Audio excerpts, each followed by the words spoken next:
Let's do half subtractor in this presentation. In the previous few presentations we completed our half adder and full adder. Now let's move to this one, which is your half subtractor. In this we are having two inputs, A and B, and remember both A and B are a single bit number. Like half adder, it also acts on a single bit number. In that case we were adding the two numbers, but in this case we are going to subtract them. So the output is D, where D represents your difference, and B out or BO is your borrow output.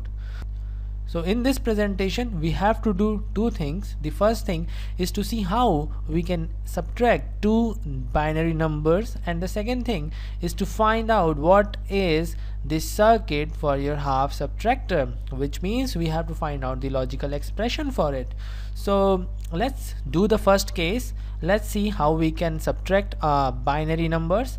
So let's take a binary number. The first number is your 1 0, and the second number is your 0 1, and you want to subtract them. Okay, and if you know how to subtract the two binary numbers, then definitely you can skip this part and directly move to the realization of the circuit and finding out the logical expression. Now you can see that we had to subtract 1 from 0, and it's very obvious that 0 is smaller than 1, so this subtraction is not possible. So what we will do, we will take a borrow from this position, and the weight of this position is 2 to the power 0, whereas weight of this position is 2 to the power 1. So if I take borrow from this position, I'm going to get 2 to the power 1. Okay, so we are having 2 to the power 1 is equal to 2. So I'm having, instead of 0, I'm having 2. So 2 minus 1 is of course your 1. Now as this position have given a borrow, it is 0 now. Okay, because it gave borrow in the last step. Now 0 minus 0 is 0. So your answer is 0 1. Fine. So this is how we do the subtraction in a binary number. Now let's move to the logical expression of this half subtractor. We are having the two inputs A, B, and the two outputs B, D and B output. And as there are two inputs, there are four possible cases: 0 0 1 1 0 1 0 1. Now we will use this concept to find out our borrow and the difference. So 0 minus 0 is your 0, and the borrow output will be 0. 0 minus 1, again you are trying to subtract 1 from the 0, so you need to take out the borrow. So the difference is going to be 1, and the borrow is also going to be 1. Now 1 minus 0, no problem, the difference is 1 and the borrow is 0. 1 minus 1, both difference and borrows are 0. So how we are going to realize the D and B naught?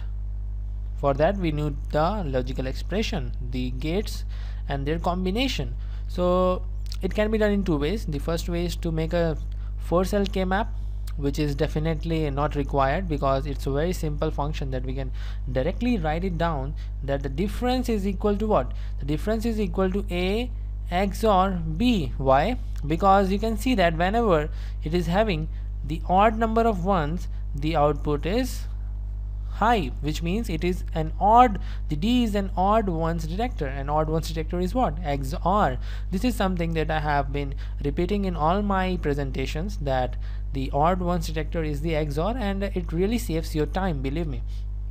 Now the next thing is your B output, and it's very simple to write. Actually B output is only high for this case when A is low, which means A bar, and B is high, which means B, A bar and B. So this is the value for your D and B naught. And now the next and the last part in the half adder is to realize them. So let's realize them. Let's make the inputs A, B. Now I'm going to tell you one way which is used to realize the circuits. You just make a line which is your A, then take a NOT gate and draw another line, vertical line. Now this represents your A and this line represents your A complement. Similar thing we will do with B. This is your B. Take a NOT gate and its output will represent B complement. Now for the first case we require an XOR gate, 2 input XOR gate. So let's make it a 2 input XOR gate, and the output is your difference. Now the two inputs are A, B. So we will take A from here. We will take, remember, don't take it from here because it represents your A. Let me write it down. It represents your A complement, this represents your B complement. So take the input from this point, skip this from this wires. It is touching here but it's actually not, and then give it as one of the input. Similar thing we will do with B, and this is how we get our difference, which is A XOR B. Now the next thing is your borrow output, which requires a 2 input AND gate. Okay, and for this we require the complement of A. So instead of taking from this line, I will take it from the A complements line. So it goes like this as one of the inputs, and the next one is your B. So you can directly take it from here, or you want, you can take it from here. So this is how we realize the circuit by using this method, in which we use our 2 vertical columns. The one will represent the number, the variable, another will represent the complement of the variable. So this is all for this presentation. In the next presentation we will do our full subtractor.